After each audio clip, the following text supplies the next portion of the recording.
దశరథ్ ఆందోళనగా, సుమిత్ర, నిన్ను రూంలోనే ఉండమని చెప్పాను కదా, ఎందుకు కిందకు వచ్చావు అని కోపడతాడు. అసలు నాకు ఏమైందండి అని సుమిత్ర భర్తను అడుగుతుంది. వారం రోజుల నుంచి మీరంతా నాతో ఏదో వింతగా ప్రవర్తిస్తున్నారు. బలవంతంగా టాబ్లెట్లు ఇస్తున్నారు, డాక్టర్లను పిలిపిస్తున్నారు. అసలు గ్లాస్ మంచినీళ్ళు కూడా ఇవ్వని నా కూతురు జ్యోత్స్న ఈరోజు జ్యూస్ పట్టుకొచ్చింది. ఇదంతా చూస్తుంటే నాకు అనుమానంగా ఉందని సుమిత్ర అనుమానపడుతూ ఉంటుంది. అత్త, ఆరోగ్యం విషయంలో అశ్రద్ధ వద్దు, పద డాక్టర్ దగ్గరికి వెళ్దామని కార్తీక్ సుమిత్రని కోరుతాడు. ఎందుకు వెళ్ళాలి కార్తీక్? హాస్పిటల్కి వెళ్తే డాక్టర్కు ఏం చెప్పాలని ప్లాన్ చేశారు? మీరు నా మీద చూపిస్తున్న ఈ అతి ప్రేమ వెనక ఏదో పెద్ద రహస్యమే ఉందని సుమిత్రకి అనుమానం వస్తుంది.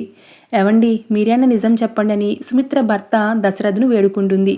దశరథ్ మాట్లాడుతూ, సుమిత్ర, నువ్వు ఇంటి కోడలివి మాత్రమే కాదు, నా తండ్రికి కూతురువి. మేమంతా నీ క్షేమం కోసమే చూస్తున్నాం. కార్తీక్ నా మేనల్లుడు, జ్యోత్స్న మన కూతురు. వీళ్ళిద్దరికీ కూడా మనం ఒకేలా చూస్తున్నామని అంటాడు. మనం ఎలా అయితే వాళ్ళ క్షేమాన్ని కోరుకుంటున్నామో వాళ్ళు కూడా మన క్షేమాన్ని కోరుకుంటున్నారు.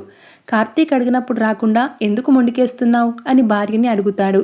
దశరథ్ మాటలకు సుమిత్ర కళ్ళల్లో నీళ్లు తిరుగుతాయి. ఆమెలో ఏదో తెలియని భయం కనిపిస్తుంది.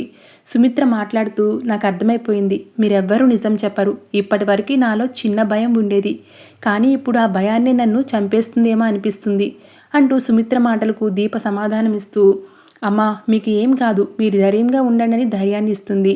సుమిత్ర కోపంగా, దీప, నువ్వు మాట్లాడకు, కడుపుతో ఉన్న పిల్లవు, నిన్ను విశ్రాంతి తీసుకోమంటే ఇక్కడేం చేస్తున్నావు? అసలు ఏం జరుగుతుందో నువ్వైనా చెప్పు అని అడుగుతుంది. దీప చెప్పబోతుంటే కార్తీక్ వద్దని సైగ చేస్తాడు. అది గమనించిన సుమిత్ర, మీరెవ్వరూ నాకు నిజం చెప్పరని అర్థమైపోయింది. నిజం ఎవరితో చెప్పించాలో నాకు తెలుసు అంటూ సుమిత్ర నేరుగా జ్యోత్స్న దగ్గరికి వెళ్తుంది. జ్యోత్స్న, నువ్వు నా కూతురివే కదా, నా మీద ఒట్టేసి చెప్పు, నాకు ఏం జరిగింది? ఇప్పుడు నువ్వు నిజం చెప్పకపోతే ఇక మీదట నువ్వు నా కూతురువు కాదని అంటుంది సుమిత్ర.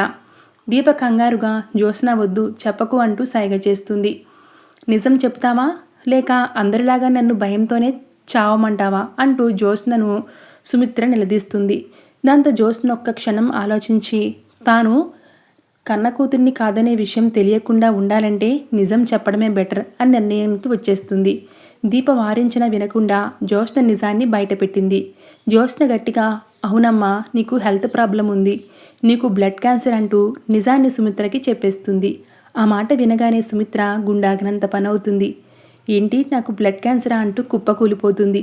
ఇక సుమిత్ర ఏడుస్తూ ఉంటే ఇంట్లో వాళ్ళంతా కూడా సుమిత్రని ఓదారుస్తూ ఉంటారు. Thank you so much for watching.